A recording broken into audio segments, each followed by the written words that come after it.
What are the earliest sound recordings ever made that we can still listen to now in the modern day? This video will uncover an astounding story. We'll be going on a journey back through time to discover some of humanity's oldest captured voices that somehow survived and lasted for over 100 years. Get ready to meet the earliest audible people from history, Leon Scott and the Phonautograph. Let's go back in time to 1850s France. Here we meet a bookseller named Leon Scott living in Paris. Always tinkering away, Scott created an odd contraption he called the Phonautograph, meaning sound writer. It looked like a skinny metal trumpet hooked to levers dragging a thin straw.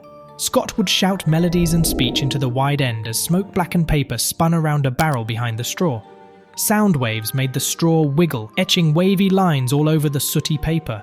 Scott called these sound sketches phonautograms. Each little squiggle marked a sound blip passing through the air. But wait, early sound recordings? Nope! Scott's aim was visual study of noise. The phonautograph wasn't for music playback later on.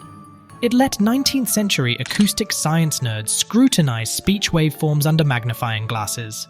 The phonautograph birthed audio recording technology we enjoy now. But old Scott didn't even daydream music fans would play his weird paper tracks 150 years later. Yet in 2008, researchers in America had a light bulb moment. They carefully scanned one of Scott's aged 1860 phonautograms into a computer. Using digital magic to trace the soot lines, they converted the visual recording into digital audio. And shockingly, the converted phonautogram played back Scott himself croaking a French folk tune. He had accidentally captured his own voice, the earliest known. The discovered clip made Leon Scott, an audio tech pioneer overshadowed by Thomas Edison's later fame. While Scott scraped pennies from his failed sound breakthrough, Edison got rich when his phonograph played back recordings a decade later. Exhausted and heartbroken over losing his race to audio history, Scott died poor in 1879. His pioneer phonautograph work forgotten while Edison's phonograph made headline news globally. No one marked Scott's pauper's grave outside Paris, and incredibly, this father of recorded sound still lies in that unmarked plot, final resting place unknown. A sad outcome for the man who unknowingly made the earliest recordings of a human voice. Edison's tinfoil recordings. So Leon Scott accidentally made the first sound recordings on paper. But Thomas Edison is the one who gets all the fame for recording audio that you could play back. In 1877, Edison premiered his exciting new invention, the phonograph. This machine used tinfoil wrapped around a cylinder to capture scratchy audio that could be heard again later by cranking it. But Edison's early tinfoil phonograph had a glaring flaw. The foil ripped apart easily after just a few plays. So barely any tinfoil recordings from the 1800s survive today. The torn tinfoil strips are too fragile to play without shredding apart completely. Luckily, in modern times, scientists have carefully scanned a few incredibly rare tinfoil phonograph recordings and converted them into low-quality digital audio. We can hear the broken echoes of past voices brought back to life. One 9-second clip from 1878 has a man loudly laughing while reciting, "Mary had a little lamb." According to records, this voice belongs to Thomas Mason, the first American words ever recorded. But here's a tragic twist. Mason died just weeks later from heatstroke at age 49, so we hear one of the earliest recorded people ever almost immediately before his sad end. An even earlier battered tinfoil strip from 1877 has a woman's ghostly voice too damaged to understand. It came from the British Library archives, but there's no note who she is.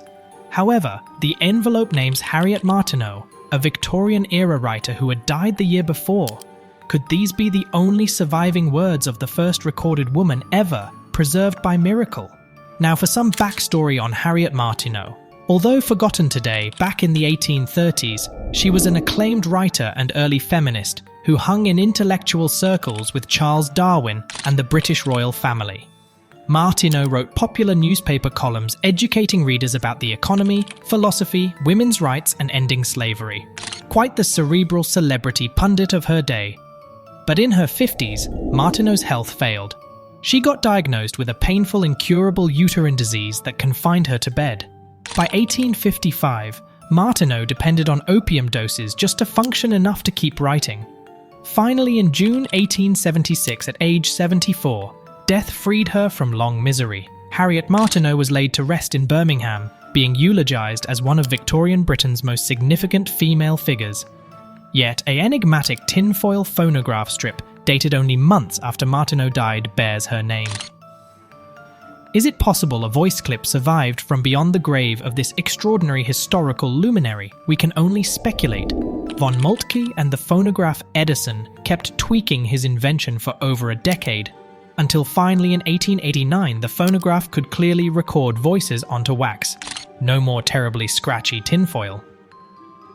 That year, Edison sent his employee Theo Wangerman across Europe to show off the improved phonograph.